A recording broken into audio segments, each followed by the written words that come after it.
I don't think we could have done this without WARC. You had evidence around the data that I should be paying attention to and the case histories that we needed to kind of prove our case that we were going to be doing the right thing at Saatva.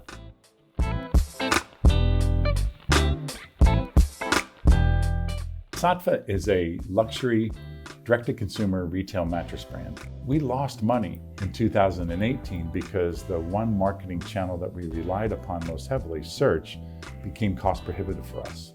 So we knew then that we had an overdependence on performance marketing and that we needed to move up the funnel. We were trying to figure out how other brands, other performance brands had moved up the funnel to do more brand advertising. And through our research, we discovered that WARC was kind of ahead of everybody else where this was concerned. You understood the troubles. You could anticipate the troubles that I, as a CMO, was about to face.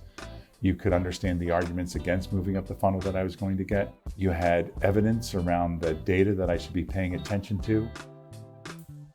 So at the time that we engaged with WARC, we spent nothing in the upper funnel. 0% of our marketing budget went to the upper funnel.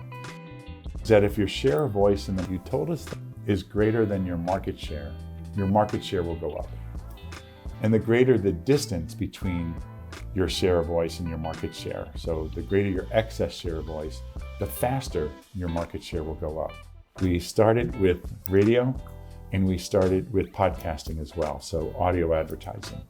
And we spent in 2021 probably under $4 million in those two channels, a small part of our budget. And we learned, because you had told us, you had predicted this for us, that we would know that we had an excess share of voice and our market share was rising if we saw that our share of search was rising. And we did. We saw that share of search rising. November of 2022 was when we made the decision that we were going to take a substantial portion of our budget out of search advertising and move it into TV.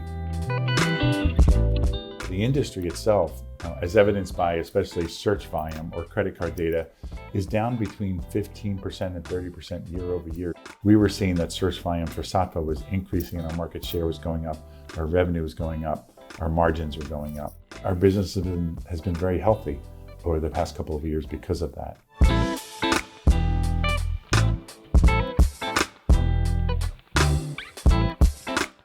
There were so many advantages for us, and I could honestly talk for hours about them, but I'll try to focus on the primary advantages. You could anticipate the troubles that I, as a CMO, was about to face. You could understand the arguments against moving up the funnel that I was going to get. You had evidence around the data that I should be paying attention to, and you had a team of advisors at WARC that had a great deal of experience with those brands, so that virtually any question I asked, somebody could tap into research that would not only give me an opinion based on conventional wisdom, but factual data that I could use to sell moving up the funnel internally at Saatva. You were the first one that suggested to us that a lot of other brands had done this. We could put together a curriculum for you about how successful performance brands had moved up the funnel, what they looked at, what they measured, what channels they chose and why they chose them.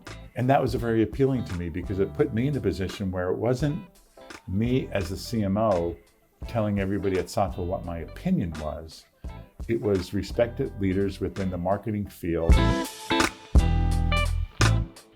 Just a simple language change can have such a big impact on an organization like ours where you had only done performance marketing for so long.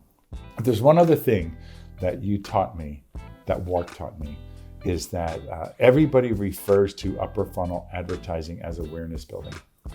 And awareness building is the first thing that you cut when times get tough. And what WARC taught me is that it's not awareness building, it's demand generation. So when business is going down, you spend in the upper funnel to build demand. As the market returns and people come into market, then you can use search and affiliate marketing and other forms of marketing to harvest that demand. So our whole nomenclature around brand building has changed from awareness building to demand building, from performance marketing to demand harvesting. So we've gone from being overly reliant in 2017 on paid search to having a really healthy mix of channels. We use marketing mix modeling to help us figure out where we should put our next dollar into which channel. We do quite a bit of consumer research to look at brand health, like research intent and purchase intent. So consumers are learning about us, they're believing in us, they have an intent to buy from us.